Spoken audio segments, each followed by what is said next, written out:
500 евра прекршочна казна ќе треба да плати неврологот Игор Кузмановски, кој работел без лекарска лиценца. По наредба на Министерството за здравство, државните инспектори вчера извршиле вонреден надзор во клиниката за неврологија, за да утврдат што работел Кузмановски како доктор и како директор и констатирале низа неправилности. Ги провериле и досијата на останатите доктори на клиниката, но сите имале важечки лиценци.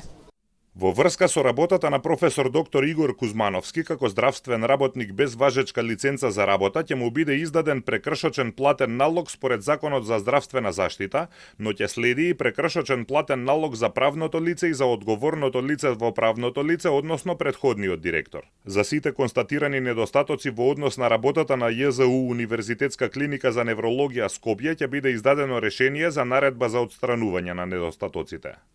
Неврологот и сега веќе поранешен директор на клиниката за неврологија рече се половина година работел со пациенти без лиценца за работа.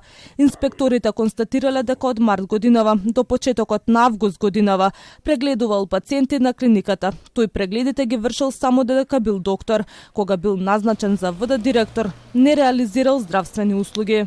Веднаш по разрешувањето обезбедени се релевантни податоци од мој термин. Податоците укажуваат на реализирани прегледи, истите се предмет на понатамошна постапка во рамки на Министерството за здравство.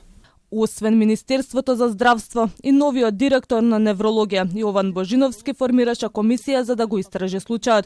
Членовите ќе имаат обемен материјал, а ќе го разгледуваат работењето на доктор Кузмановски и во периодот кога тој останал без лиценца и периодот кога имал важечки документ за да работи со пациенти. Од клиниката очекуваат првичните информации и податоци да ги имаат за 1 месец. Случајот го истражува и лекарската комора, но неврологот, иако немал лиценца за работа, имал факсимил. Од Фондот за здравство појаснија дека тој му бил издаден уште во 2010 година, кога Кузмановски имал право на работа. Од тогаш до денес немало измени во системот за Фондот да ја промени фактичката состојба.